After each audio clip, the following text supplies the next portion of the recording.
అక్క మీరందరు ఇటు సైడ్ చూడండి. అక్కడ ఉండేది నేనే, ఈడ ఉన్నది నేనే.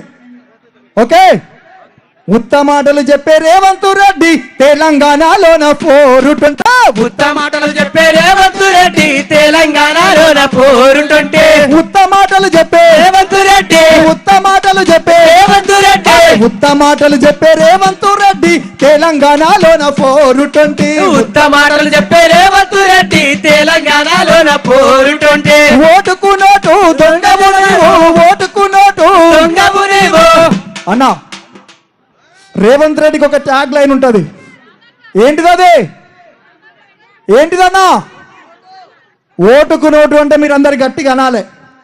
ఈ మీటింగ్కు వస్తామనేటోళ్ళు అందరికీ ఫోన్లు చేసి గ్రామాలలో ఉండేటువంటి పొలిమేర్ల కాడ కుర్చీలు వేసుకొని కూర్చున్నట్ట కాంగ్రెస్ వాళ్ళు. మీరు పోవద్దురా బాయ్, రేపో మాపో ఇందిరమ్మ ఇండ్లు వస్తుంది, రేపో మాపో మహాలక్ష్మి పథకం వస్తుంది, రేపో మాపో రైతు బంధు పూర్తిగా ఇస్తాం, ఇన్ని రోజులు ఇచ్చిండు మొనగాడు కానీ ఇప్పుడు ఇస్తాడని ఒక్కొక్కడు ఏడబడితే ఆడ కుర్చీలు వేసుకొని కూర్చొని కాపలా కాస్తున్నట.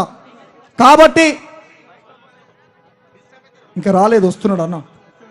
కాబట్టి అందరం ఒక్కసారి గట్టిగా జై తెలంగాణ, జై తెలంగాణ, జై తెలంగాణ, జై తెలంగాణ. ఇంకా కొద్ది క్షణాలలో మన మాజీ సభ స్థలానికి మన నాయకులు రైట్ రైట్ రైట్ ఈ పాట కంప్లీట్ చేసుకుందాం. ఇప్పుడే విచ్చేస్తున్నటువంటి దయచేసి అందరూ స్థానిక రావాలని చెప్పి కోరుతా ఉన్నాం. మాజీ శాసనసభ్యులకు, మాజీ మంత్రులందరికీ పేరు పేరున స్వాగతం సుస్వాగతం తెలియజేసుకుంటూ అందరు గట్టిగా చప్పట్లు కొట్టాలి, కొట్టాలి, గట్టిగా కొట్టాలి, గట్టిగా. జిల్లా అధ్యక్షులు ఎస్ఆర్ రెడ్డి గారికి స్వాగతం సుస్వాగతం. అన్న మీరు అందరు కిందికి దిగండి, ఒక్కలం కింద ఈ నుంచి ఇక్కడే దిగండి, ఇక్కడికే దిగండి, కిందికి దిగండి. క్లియర్ చేయాలన్నా, అందరు దిగండి కిందికి. ఇట్రండి ఇట్రండి.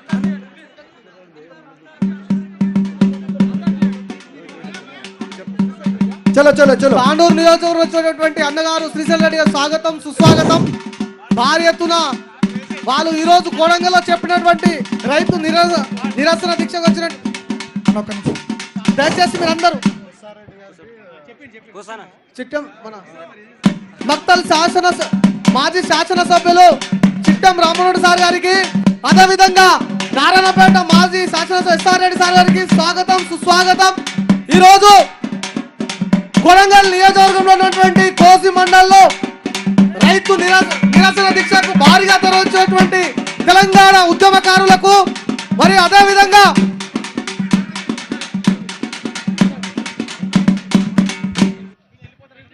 ఒక్క నిమిషం, రైట్ రైట్ చలో.